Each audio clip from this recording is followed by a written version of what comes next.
Seneng aku nek cepit-cepit.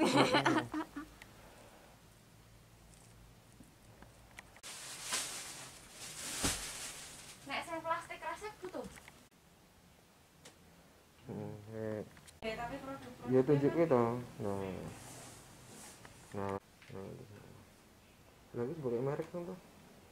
Terus pakai merek terus. Kan ini nek mengirim. Oh. Ayo layani meneh sing ndi.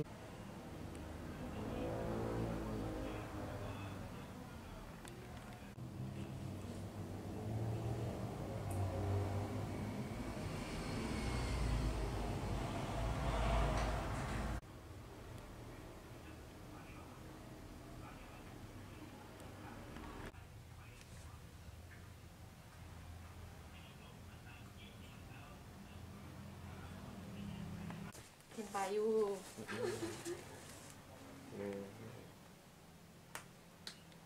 Iki etok-etok ngetek apa pancen Iya toh. pamer?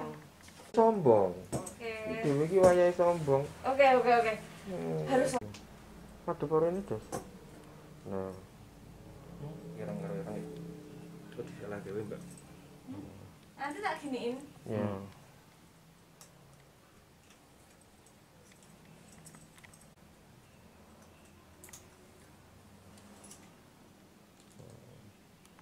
Dua dhewe ra ketok.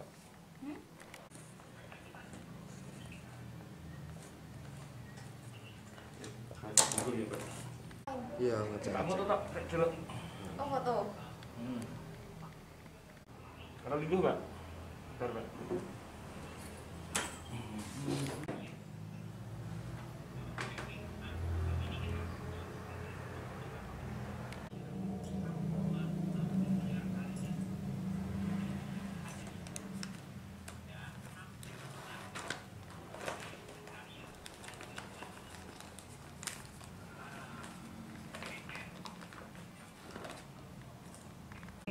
Jadi saya memulai Crash Cross itu pada awalnya di Oktober 2014, sesaat setelah selesai kuliah waktu itu.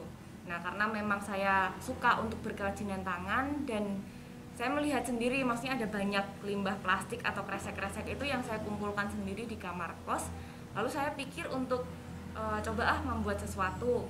Waktu itu memang Crash Cross belum menjadi social enterprise ya, jadi masih sekedar hobi.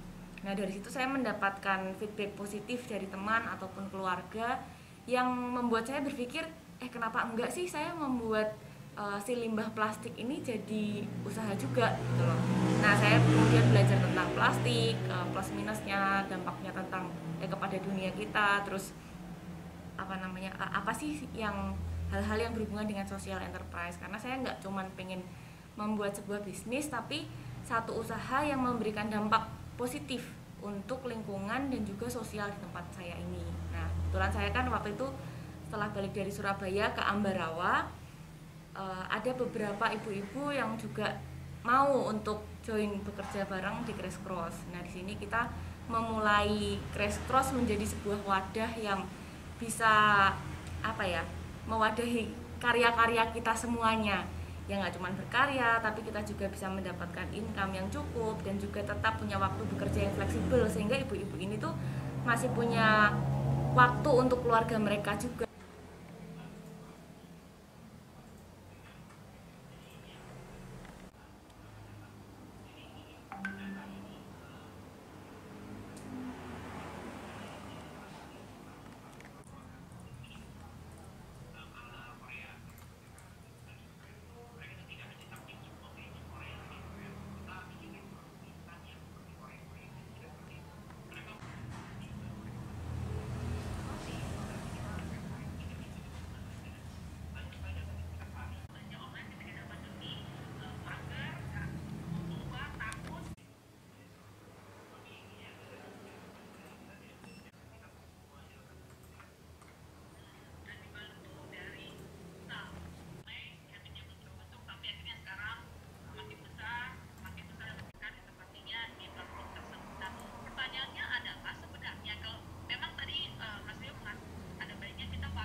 Kenapa ya kesambi ya? Loh, aku ora ngrungokke. Oh. Absen toh? Hah? Oh. Lah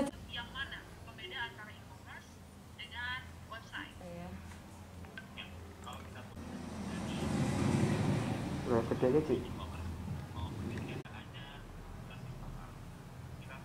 full sih tadi. Nah ini ya. nah oke ini lah kok nyalon-nyalon.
Masa pandemi yang pasti saya sempat merasakan penurunan yang sangat drastis, bahkan sampai 80-90% itu sekitar di bulan setelah Lebaran, itu mungkin sekitar Juni atau Juli itu. Memang sebelumnya sudah ada pandemi, cuman kami masih beruntung karena masih ada customer yang masih ada orderan yang harus kami kerjakan. Tapi kemudian ketika Juni, Juli itu adalah momen-momen kita sangat jatuh sebenarnya seperti itu. Tapi itulah yang membuat kita punya waktu untuk hening sebenarnya. Jadi berpikir kembali apa nih yang harus kita perbaiki. Misalkan dari sistemnya, kemudian dari cara kita bekerja sama, kemudian dari teknik-teknik apa, sampai ke pengelolaan inventory yang ada di kita. Jadi kayak merapikan ulang seperti itu. Memang jatuh itu nggak enak, tapi dari situ kita melihat lagi peluang apa saja yang masih bisa kita gerakkan. Saat ini kondisi kami sudah membaik, cenderung membaik dan semakin membaik meskipun landai ya, tapi kami sangat optimis bahwa kesempatan-kesempatan itu akan terus berdatangan kepada kami. Dan ini sudah terbukti, maksudnya ada banyak channel yang mungkin juga partner-partner kami bersama-sama juga tumbuh. Jadi kita bersama-sama bergandengan tangan, yaitulah fungsinya partnership dan kolaborasi untuk bangkit kembali. Jadi sudah ada mulai orderan yang masuk, belum sebanyak sebelum pandemi, tapi sudah mulai ada dan terus bertambah grafiknya sampai sekarang. Oke.